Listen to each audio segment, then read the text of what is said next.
Hello guys, welcome back to my channel. If this is your first time, don't forget to subscribe, to like and to follow. Today I'm doing a reaction on the debate that happened some years ago between Kent Hovind, who is a Christian apologist, and three professors who are evolutionists. This is one of the best and classical debates that you could ever watch as a Christian, because Kent Hovind is obviously one of the best authorities when it comes to the story of creation and the beginning of the universe. So let's watch the video whilst I react to it. I am confused. Being philosophically consistent and being a very honest person, I'm sure you can tell me where God came from. And in addition, once you've told me where God comes from, please try to clarify how you can figure that a spiritual force can have an impact on the material universe to create it. I think that some years ago we already talked about that kind of thing in philosophical circles at any rate, by posing the question, if angels are made of spiritual matter and a pen is made of material matter and spiritual matter displaces no space, how many angels can dance on the tip of a pen?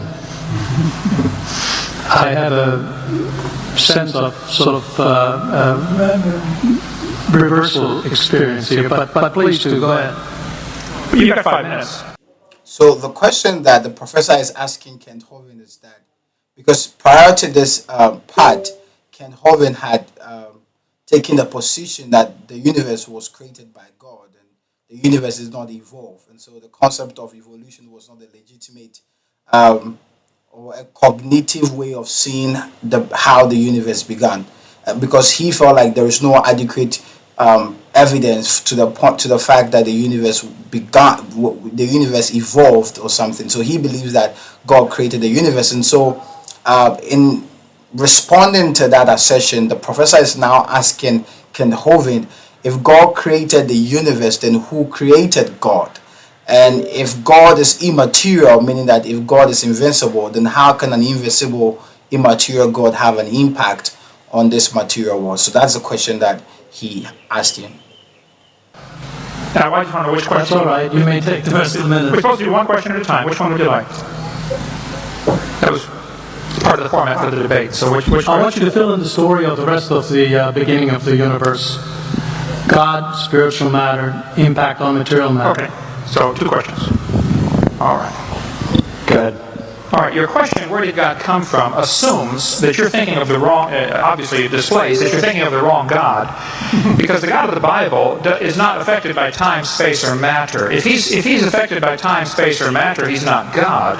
Time, space, and matter is what we call a continuum. All of them have to come into existence at the same instant, because if there were matter but no space, where would you put it? If there were matter and space but no time, when would you put it? You cannot have time, space, or matter independently. They have to come into existence simultaneously. The Bible answers that in 10 words. In the beginning, there's time. God created the heaven, there's space, and the earth, there's matter. So you have time, space, matter created a trinity of trinities there. Just, time is past, present, future. Space has length, width, height. Matter has solid, liquid, gas. You have a trinity of trinities created instantaneously. And the God who created them has to be outside of them. If he's limited by time, he's not God. The God who created this computer is not in the computer. He's not running around in there changing the numbers on the screen, okay?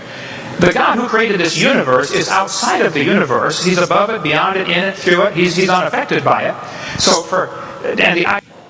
what an amazing response. So what Kent is saying is that for the universe to be in existence, for the universe, this is from a scientific perspective, for there to be a universe in the first place, there are 3 elements that has to be there simultaneously. You have time, space, and matter. These elements has to simultaneously exist at the same time, and that's what we call the perfect continuum. And this is very consistent with Einstein's law of general relativity, because when you have time and space and you don't have any matter, then what happened? If you have space and you have matter but you don't have time, then when did it happen? How can you measure when it happened? But if you have matter and space, and if you have matter and time and you don't have space, then where did it happen? So time, space, and matter has to be existence simultaneously, and this this simultaneous existence of time, space, and matter is not adequately covered by the evolutionists. They can't adequately give us any cognitive evidence that suppose that the evolution process of the universe began with these three elements being simultaneously existence. But the Bible, the first phrase in the Bible, the first sentence in the Bible, in the beginning, which is time, God created the heavens, which is space, and the earth, which is matter. The first sentence of the Bible gives us a brief summary of how the universe came into existence, which is consistent with science reports. And so that is what Kent is saying. And I think he didn't really touch on who created God. So let me just give a brief explanation. You say when you tell an atheist that God created the universe, the question that they're going to ask you is that if God created the universe, then who created God? It sounds like an intelligible question, but it's not. Because when you ask me how did the universe begin? If I say God and you say who created God, then I say, okay, this person created God. You're going to ask who created the person that created God. And so you're going to go back, and it's going to be an infinite questions. So in philosophical terms, we have what we call a necessary being and a contingent being. There has to be a necessary being, and then there has to be a contingent being. Because for the universe to be in existence, we know that the universe is not eternal. Science has proved to us that the universe had a beginning. If the universe had a beginning, then something or someone had to cause the beginning of the universe. Now that something or that someone has to be eternal. Because if that thing or that something is not eternal, then that person or that thing must also have a beginning, and then something else must have caused that thing to exist. But in Christianity, we believe that God is eternal. God is the unmoved mover. God is a necessary being. He is eternal. He wasn't caused into existence. So nobody caused God into existence, but he has always been eternal. But because he's eternal, he, a necessary being, can cause the universe to exist. And so you can ask who created the universe, and we can say God. But nobody created God because he's eternal. He has always been in existence, and he didn't have a beginning. And so that is the response to when somebody asks who created God. God was not created. Usually when human beings use the word create, we say it because we dwell in a frame called time. God is eternal. God lives beyond time. And that's the example that he was given, that the person that created the computer is not within the computer. He has to be outside the computer. He has to be beyond computer. And so if God created the universe, then God has to be beyond the universe. And if time is the system of measurement in this universe, then he has to be beyond time. It means you can't even measure when God began. I don't know if you understand, but that's what his response was. Let's continue. The concept of a spiritual force cannot have any effect on a material body. Well, then I guess you'd have to explain to me things like emotions and love and hatred and envy and jealousy and rationality. I mean, if your brain is just a random collection of chemicals that form by chance over billions of years, how on earth can you trust your own reasoning processes and the thoughts that you think? Okay? So.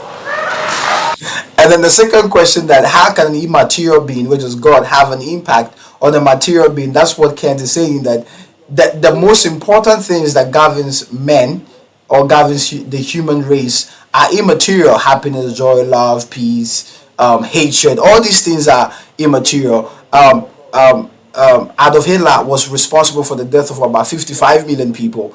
And the motive behind what he did was immaterial, which was hatred against the Jews. Mother Teresa, who was very instrumental in helping a lot of needy people and all of that, what motivated her to do that? She was inspired by an immaterial force, which is love and kindness. So the immaterial things of life, the abstract things of life, are actually the things that have the most impact on material beings. Your question, where did God come from, is assuming a limited God. And that's your problem. The God that I worship is not limited by time, space, or matter. If I could fit the infinite God in my 3-pound brain, he would not be worth worshiping, that's for certain. So that's the God that I worship. Thank you. And he kills it by saying that the God that we worship is not limited by space, time, and matter. If God created time, space, and matter, he has to be beyond time, space, and matter. And so he can't be bound by it. And that is why we believe that God created the universe. And if any atheist tells you that the universe evolved, you have to ask them these questions. How did the universe evolve? Well, they can tell you that they can tell you biological evolution, they can tell you macroevolution, but no atheist can tell you how does the stellar, the stars and the sun, how did the stars evolve? Where did they evolve from? Nobody can give you a cognitive answer to the evolution process of the stars and the suns and the other planets. They can only give some form of assumption with macro and macroevolution, and even with macroevolution, there are a lot of flaws. When an atheist tells you that you are exercising faith in believing in God, I tell them that yes, of course, I'm exercising faith in believing in God, but you exercise more faith believing in the evolution theory, because evolution tells us that we evolved from chimpanzees to human beings, and we've been in existence for thousands of years, and we've never seen one single chimpanzee become a human being. And then they will tell you, no, it happened, but it takes a lot of years for it to happen. They've never seen the manifestation of their theory, but they believe in it, meaning that they exercise more faith than we do. They believe that something will happen over a period of time. They've never seen it happen, but they believe in it. Thank you for watching the video. Don't forget to share, like, and subscribe.